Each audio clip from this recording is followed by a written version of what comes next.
चलिए okay students, कैसे हैं आप सब लोग। आई होप आप सब बहुत अच्छे हैं, बहुत अच्छे से अपने ऑल टॉपिक्स रिवाइज कर रहे हैं। ठीक है, तो चलिए आज हम स्टार्ट करने वाले अपना new topic, that is understanding elementary shapes. तो यहाँ पे हमें अलग अलग शेप्स मिलेंगी, ट्राइंगल्स मिलेंगे, एंगल्स मिलेंगे, तो हमें यहाँ पर देखना है। ठीक है, तो चलिए, तो यहाँ पर आता है सबसे पहले measuring line segment. Line segment को मेजर करने के लिए, मेजरिंग लाइन सेगमेंट, तो यहाँ पे लाइन सेगमेंट को मेजर करने के लिए हमारे बहुत सारी चीज़ें होती हैं। जस्ट लाइक अब आगे देखते हैं।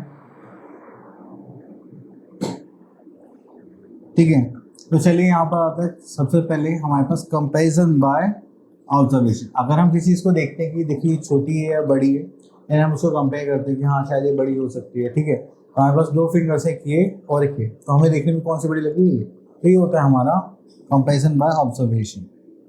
चलिए, तो नेक्स्ट क्या था इसमें, अच्छा ये था। Okay, next we are having comparison by tracing. अब आप लोगों ने ट्रेसिंग पेपर देखा होगा, मतलब जो पेपर के ऊपर पेपर रख के ऐसे ड्रॉ करते हैं। हम पहले क्या करते हैं, पेपर लाइन बनाएंगे, ठीक है, देन उस लाइन को हम ऐसे ले जाके प्लेस करेंगे, तो अगर वो उसकी इक्वल होती है तो ठीक है, छोटी होगी तो भी ठीक है, बड़ी होगी तो भी ठीक है।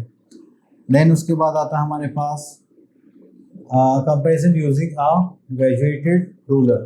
तो ये रूलर होता है, इसको हम स्केल भी बोलते हैं। तो हमारे पास दो साइड्स होते हैं यहाँ पर, एक होता है हमारे पास सेंटीमीटर और एक होता है हमारे पास इंचेस। तो अगर आपको कितनी भी सेंटीमीटर लाइन ड्रॉ करनी है तो हम यहाँ पर देखते हैं।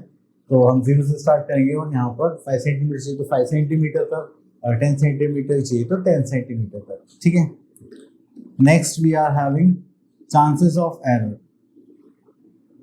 ओके, तो यहाँ पर देखिए हमारी थिकनेस ऑफ द रूलर होता है कभी कभी तो थोड़ा प्रॉब्लम क्रिएट करता है, और कभी कभी क्या होता है कि हम अपनी आंखों से एकदम एग्जैक्टली सही पॉइंट पर भी मार्क नहीं कर पाते हैं। तो उसके बाद आता है हमारे पास कंपैरिजन बाय डिवाइडर।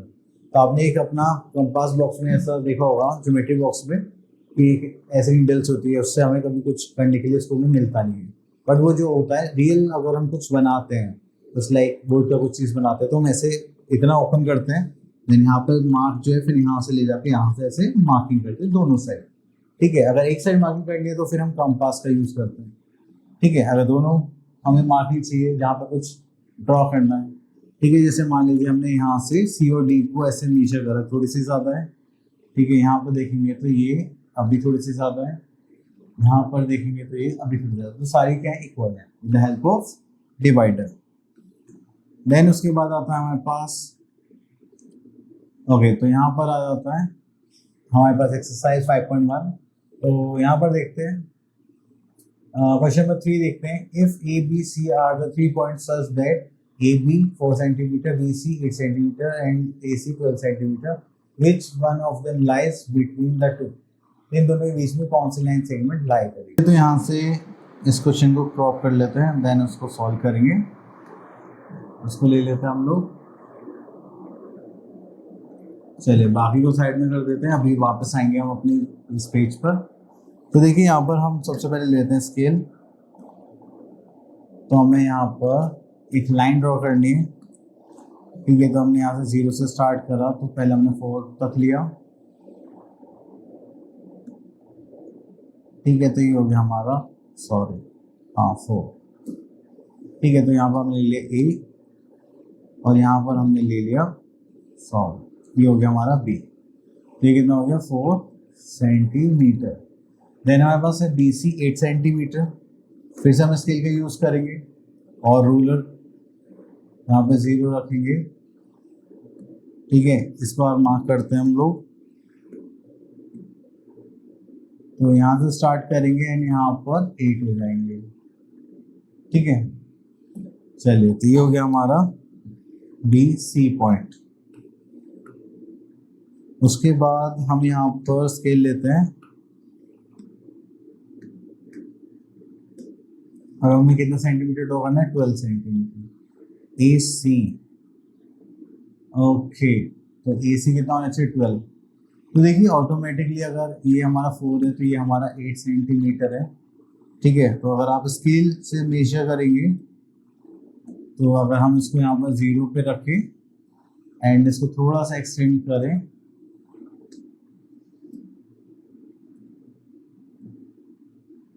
ठीक है, इसको यहाँ पर ऐसे रखते हैं, इसको एक्सटेंड करते हैं, देखिए 12 सेंटीमीटर तक आ रहा है। ठीक है, तो अब इन्होंने पूछा क्या था, विच one of the lies between the to, तो बीच में कौन लाई कर रहा है, हमारा बी पॉइंट। हम यहाँ बोल देंगे B lies between A and C. ठीक है, तो ऐसे हमें यहाँ पर मार्क करना था। तो चलिए इसको हटा देते हैं। अब चलिए इसको करने के बाद फिर हम यहाँ पर आते हैं, draw any line segment P Q, take any point R line between these two P and Q, measure the length P R and P Q and this.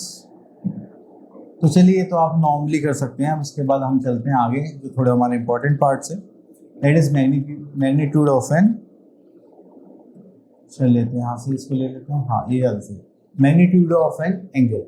Angle कितना बड़ा एंगल है, कितना छोटा एंगल है, वो मैग्नीट्यूड मेजर करने के लिए हमारे पास क्या होता है, एक प्रोटेक्टर होता है। ठीक है, उस प्रोटेक्टर के लिए हमें अभी आगे जाना पड़ेगा, पर उससे पहले यहाँ पे समझते हैं, अगर हम एक ही पॉइंट से दो रेज ड्रॉ करते हैं, ठीक है, अलग अलग पॉइंट में, तो वो क्या फॉर्म करते हैं, एक एंगल फॉर्म करते हैं। तो उस एंगल को भी हमें मेजर करना होता है, इसको बोलते हैं मैग्नीट्यूड ऑफ एन एंगल। ठीक है, अब देखिए यहाँ पर आता है कंपैरिजन ऑफ एंगल्स। सबसे पहले आता है कंपैरिजन बाय इंस्पेक्शन, ये आप देखिए यहाँ पर। ठीक है, देन आता है comparison by using tracing paper, जो मैंने बताया था, आप पेपर को फोल्ड रखेंगे, उस पर एंगल्स ड्रॉ करेंगे, फिर आप उसको ले जाके ऐसे कंपेयर करेंगे। ठीक है, देन उसके बाद आता है मेजरिंग एंगल्स। तो ये हमारा इंपॉर्टेंट पार्ट है, मेजरिंग एंगल्स। तो देखिए सबसे पहले आता है हमारे पास स्ट्रेट एंगल। अगर हम एक स्ट्रेट लाइन है, यहाँ पे हम ऐसे एक एंगल पूरा बना रहे हैं, that is a straight angle. लेकिन अगर हम एक लाइन स्ट्रेट ज्वाइन करते हैं दूसरी लाइन से, तो वो कितने एंगल फॉर्म करते हैं, 90 डिग्री। एंड जब भी दो लाइन 90 डिग्री एंगल फॉर्म करते हैं, तो वो होती है हमारी परपेंडिकुलर लाइंस। ठीक है, तो चलिए, तो यहाँ पर हो गया। अब उसके बाद आता है हमारे पास, जैसे हमारे पास होते हैं directions, north south east west. ठीक है, तो इसमें क्या होता है कि जब भी हम एक ऐसे अपना रिवॉल्यूशन कवर करते हैं, ठीक है, इन द सेम डायरेक्शन, तो वो हम अपना देखते हैं कि हमारे पास कितना एंगल कवर करता है। तो जब भी हम एक रिवॉल्यूशन कंप्लीट करेंगे, तो हमें क्या मिलेगा देखने के लिए, कि we had cover a complete angle. Complete angle कितने का होता है हमारे पास, वो होता है हमारा 360 डिग्री। क्यों, अब देखो हम नॉर्थ से घूमे, ऐसे घूमते घूमते घूमते वापस नॉर्थ तक आ गए। ठीक है, तो हम पहले यहाँ पर गए थे, कितना हो गया 90 डिग्री, देन यहाँ पर गए थे, कितना हो गया 90 डिग्री, देन यहाँ पर गए थे, कितना हो गया 90 डिग्री, देन यहाँ पर गए थे, कितना हो गया 90 डिग्री। ठीक है, तो ये सारी चीजें होती है हमारे यहाँ पर। तो 90 करेंगे चारों को, दैट इज कितना हो गया 360 डिग्री, और इतनी ही होता है हमारा कंप्लीट एंगल। ठीक है, चलिए, इतना करने के बाद फिर हम आगे देखते हैं और क्या है हमारे पास। अब देखिए क्लॉक है, अगर हम यहाँ पे दो लाइंस पे ऐसे देखिए परपेंडिकुलर, तो वो क्या फॉर्म करते हैं, राइट एंगल। इसको 12 to 3 देखेंगे, तो एक हो जाएगा 1/4 of the revolution of a right angle. तो ठीक है, तो 1/4 ऑफ द रिवॉल्यूशन है। अगर हम देखें हाफ रिवॉल्यूशन वो कवर कर रहा है, तो वो क्या बनाएगा, 2 राइट एंगल्स मतलब 180 डिग्री। अगर पूरा एक रोटेशन रिवॉल्यूशन से कंप्लीट करके आता है, तो वो क्या बनाता है, 4 राइट एंगल्स मतलब 360 डिग्री। ठीक है, तो चलिए अब यहां से हम देखते हैं अपना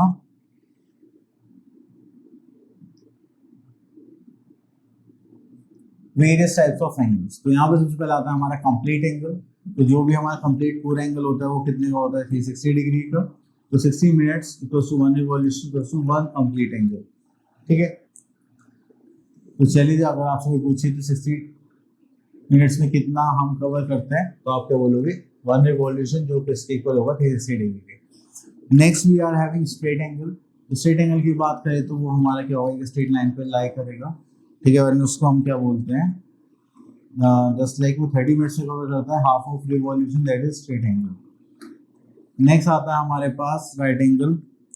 तो राइट एंगल की बात करें तो राइट एंगल में हमारे पास होगा 15 मिनट्स, यहाँ पर 1/4 of revolution, and that is right angle.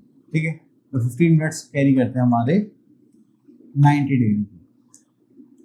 चलिए, उसके बाद आता है हमारे पास रिफ्लेक्स एंगल। रिफ्लेक्स एंगल की बात करते हैं, यहाँ से यहाँ तक हो जाएगा। ठीक है, उसको हम क्या बोलेंगे, इफ एनी रे मूव्स और rotates more than rotation of straight angle but less than rotation of complete angle, तो ये क्या हो जाएगा हमारा रिफ्लेक्स एंगल, ठीक है। अब उसके बाद आता है 180 डिग्री और 360 डिग्री के बीच में हमारा लाई करेगा रिफ्लेक्स एंगल।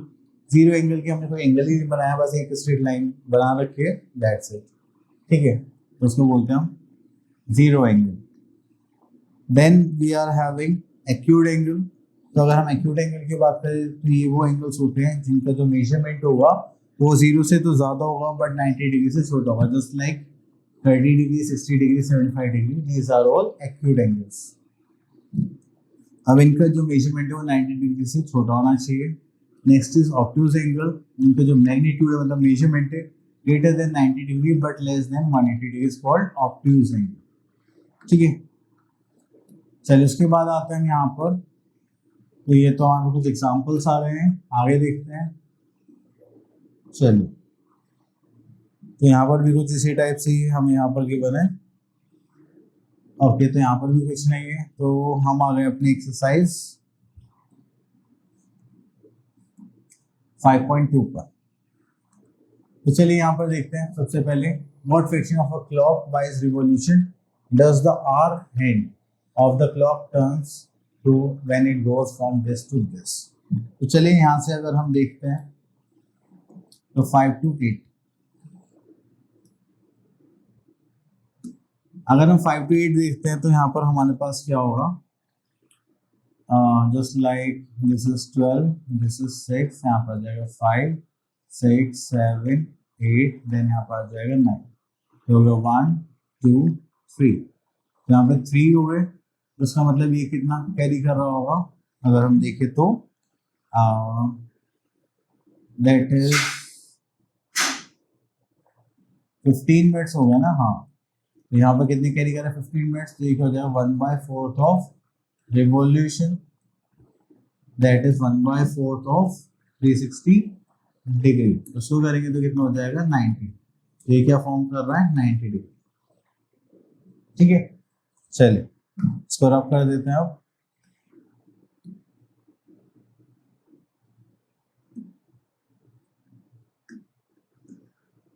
ओके तो नेक्स्ट आ जाते हैं हम अपना question number 2, where will the hand of a clock stops. चलिए तो यहाँ पर हम एक क्वेश्चन ले लेते हैं, दिस वन।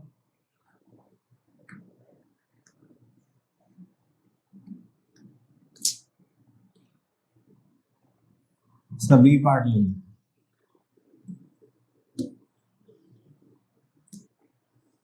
अब देखिए यहाँ पे starts at 3 and makes half of the revolution anti clockwise.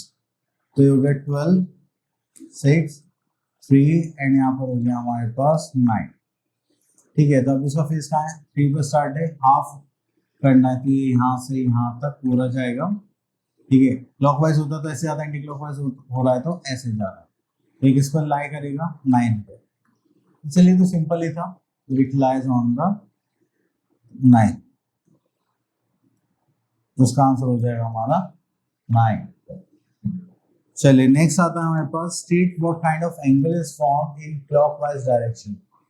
Okay तो चलिए यहाँ से देखते हैं north and south east. North कहाँ पर है, ये रहा। साउथ ईस्ट देखे तो 1, 2, 3, ठीक है। तो ये कितना हो गया, ये तो 90 डिग्री हो गया। देन उसके बाद 45 डिग्री और मान लेते हो गया 135 डिग्री। ये कौन सा हो गया हमारे पास, काइंड बताना तो यहाँ पर हम लिख सकते हैं ऑब्ट्यूज एंगल,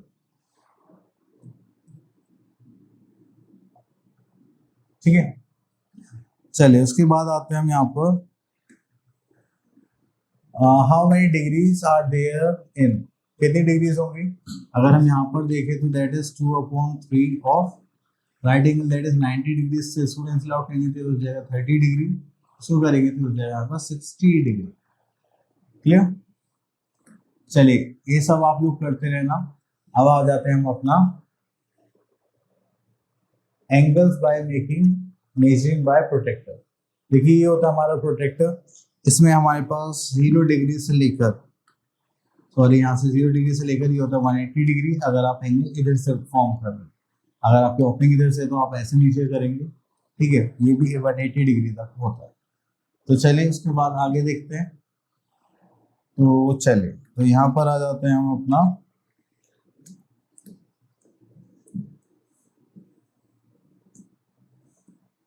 एक्सरसाइज 5.3 पर। यहाँ पे बोला गया construct the angles with the help of a protractor and classify them as acute angle, obtuse angle and reflex angle.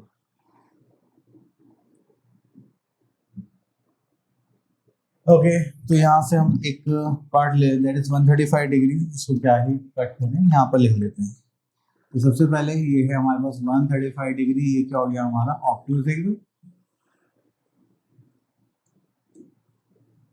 ठीक है, तो इसको बनाने के लिए सबसे पहले हमें यहाँ पे एक लाइन ड्रॉ करनी पड़ेगी।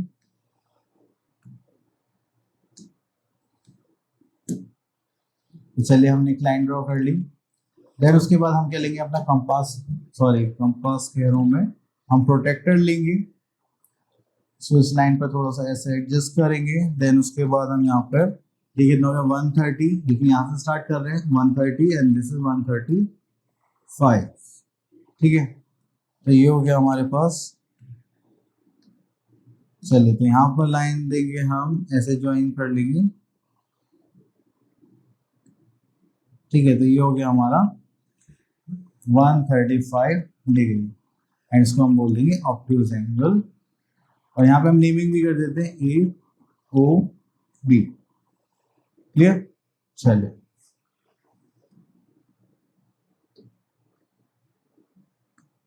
अब इसको साइड में ले आते हैं। ओके, इसको रब भी करना पड़ेगा। ओके, तो यहाँ पर आ जाते हैं। Next is measure the angles given below and name them. तो यहाँ से हम एक प्रोटेक्टर लेते हैं, ठीक है, एंड यहाँ से हम मेजर करते हैं इस एंगल को। ठीक है, ये हमने यहाँ पर पुट करा।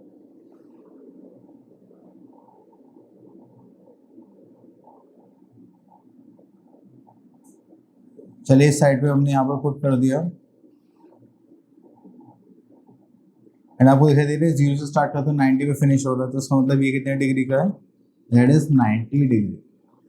ठीक है, और ये कौन सा एंगल होता है, राइट एंगल।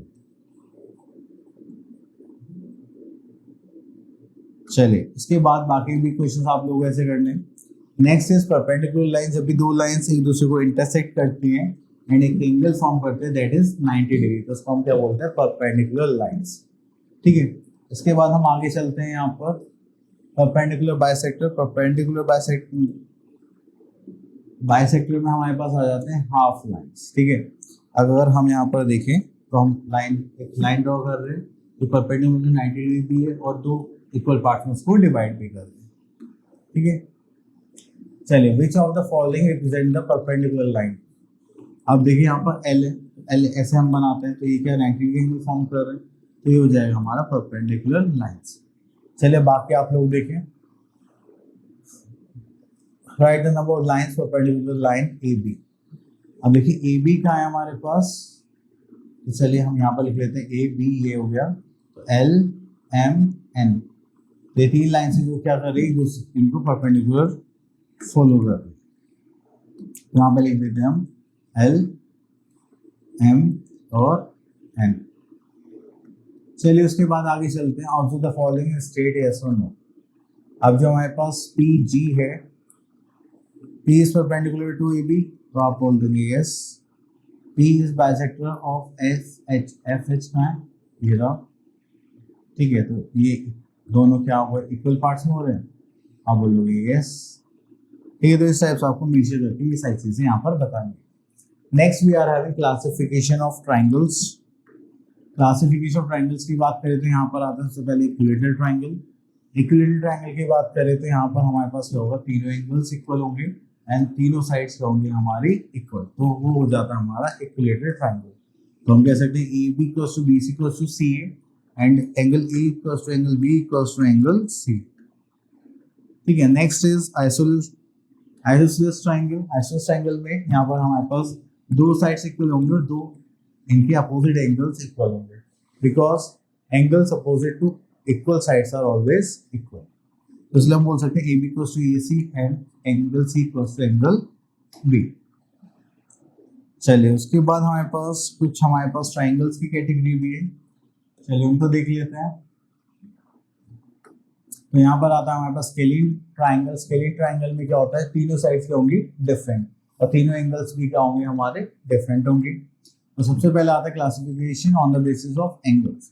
तो हमारे पास आ गया यहाँ पर राइट एंगल ट्राइंगल। तो दो हमारे पास लाइन सेगमेंट थी, हमने इसको ज्वाइन करा, तो हमारे पास एक एंगल होना चाहिए दैट इज 90 डिग्री।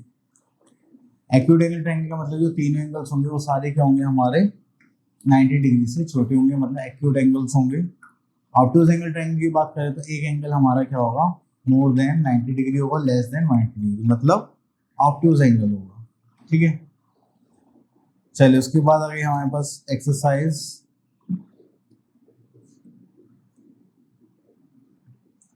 तो यहाँ पर आता है एक्सरसाइज 5.5 और उसके बाद देखते हैं क्वेश्चन नंबर 1। तो यहाँ पर हमें गिवन है अ ट्रायंगल कैन हैव, चलिए एक भी पार्ट देखते हैं, a triangle can have only one obtuse angle. ठीक है, then each triangle has how many sides, 3 sides। तो नॉर्मल क्वेश्चन से आप लोग कर सकते हैं। Next is classify the triangle that measures both sides are given below, scalene triangle, isosceles triangle and equilateral triangle. तो यहाँ पर आता है हमारे पास जस्ट लाइक तीनों साइड डिफरेंट है, तो ये क्या हो जाएगा स्केलिन ट्राइंगल। ठीक है, देन उसके बाद आता है classify the triangles on the basis of angles have measures as shown below as acute angle और ऑब्ट्यूज और राइट एंगल। तो यहाँ पर देखेंगे तो यहाँ पर हमें 90 डिग्री का दिखाई दिया, तो ये क्या हो गया हमारा राइट एंगल ट्राइंगल हो गया। देखिए सारे 90 डिग्री से छोटे, तो ये क्या हो गया हमारे एक्यूट एंगल ट्राइंगल हो गए। चलिए बाकी आप लोगों के लिए next is classify the triangles on the basis of their both sides and angles. ये आप लोग इजीली कर सकते हैं। ठीक है, तो चलिए अब आया था हम क्वाड्रिलेटरल पे। क्वाड्रिलेटरल में जितने भी 4 साइड फिगर्स हैं हम उनको यहाँ पर पढ़ने वाले, जैसे स्क्वायर, रेक्टेंगल एंड हमारे पास और भी होते हैं ट्रेपेजियम, रोम्बस, काइट। तो देखते हैं क्या क्या गिवन है हमें। तो यहाँ पर आता है हमारे पास सबसे पहले ट्रेपेजियम। तो ट्रेपेजियम होता है जिसमें हमारे पास एक पेयर क्या होगा पैरेलल साइड्स होगी, दूसरी पेयर क्या होगी non parallel. A quadrilateral in which only one pair of opposite sides are parallel is called trapezium and other pairs are non-parallel। चलिए उसके बाद आते हैं हम यहाँ पर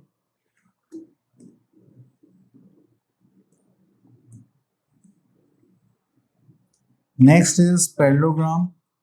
पैरेललोग्राम में हम यहाँ पर देखेंगे तो जो हमारे पास दो अपोजिट पेयर्स होते हैं वो क्या होते हैं हमारे पैरेललोग्राम्स होते हैं। Just like S R parallel to P Q and S Q parallel to T, sorry S R parallel to क्या हो जाएगा पी क्यू और एस पी हो जाएगा आर क्यू। क्योंकि इसमें अपोजिट पेयर्स क्या होते हैं पैरेलल और इक्वल होते हैं, तो वो होता है हमारा पैरेललोग्राम एंड अपोजिट एंगल्स भी इसमें क्या होंगे हमारे इक्वल होंगे। ठीक है, चलिए next we are having rectangle. तो रेक्टेंगल में हमारे पास 4 साइड्स होती हैं एंड उसमें अपोजिट साइड्स क्या होंगे हमारे पैरेलल इक्वल होंगी एंड सारे एंगल्स इसमें हमारे इंटीरियर एंगल्स क्या होते हैं 90 डिग्री होते हैं। ठीक है, देन आता है हमारे पास स्क्वायर। जो स्क्वायर में हमारे ऑल 4 साइड्स क्या होंगी इक्वल होंगी, ऑल 4 एंगल्स भी क्या होंगे इक्वल होंगे और डायगोनल्स भी क्या होंगे इक्वल होंगे। ठीक है, चलिए next we are having rhombus. अगर हम रोम्बस की बात करें तो quadrilateral in which opposite sides are parallel and all sides are of equal length is called rhombus. इसमें अपोजिट साइड्स क्या सॉरी ऑल साइड्स क्या रहेंगी इक्वल रहेंगी, पर इंटीरियर एंगल 90 डिग्री का फॉर्म नहीं होता, जिसकी वजह से ये अलग हो जाता है। ठीक है, अगर 90 डिग्री एंगल भी होते तो फिर हम इसको क्या बोलते स्क्वायर। नेक्स्ट आता है हमारे पास पॉलीगन्स। तो पॉलीगन्स में सब कैरी हो जाते हैं, जैसे 3 साइड फिगर्स हम क्या बोलते हैं ट्राइंगल, 4 साइडेड फिगर को हम बोलते हैं क्वाड्रिलेटरल, 5 साइडेड फिगर को पेंटागन, 6 में हो जाता है hexagon, 7 heptagon, 8 octagon, 9 नोनागन and octagon decagon कुछ ऐसे ही होते हैं। ओके, तो यहाँ पर हमारे पास कुछ एक्सरसाइज आ गई है वो देख लेते हैं। ये आ गई हमारे पास 5.6। तो यहाँ पर देखते हैं question 1 fill in the blanks. B part देखते हैं dash the sides of squares are equal. तो यहाँ पर हमारे पास कितनी साइड्स इक्वल होती हैं और the square is a dash quadrilateral. Square कौन सा क्वाड्रिलेटरल होता है, इक्वल क्वाड्रिलेटरल बोल सकते हैं, नहीं रेगुलर क्वाड्रिलेटरल होता है, sorry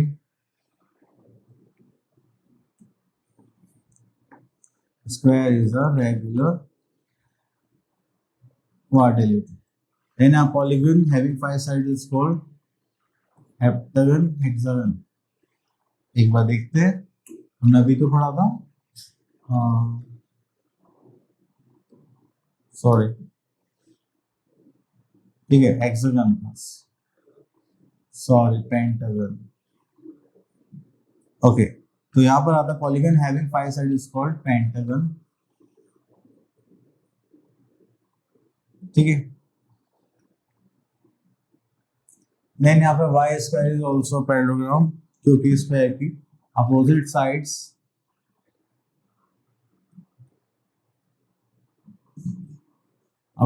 sides and angles are also equal.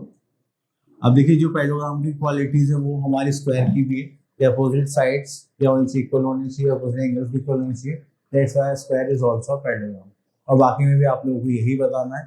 ठीक है, देन यहाँ पर हम देखते हैं कि हमारे पास पॉलीगन के यहाँ पर नाम दे दें, तो ये हो गया हमारे पास 1 2 3 4 5 पेंटागन, 2 3 4 5 6 7 8, दिस इज ऑक्टागन।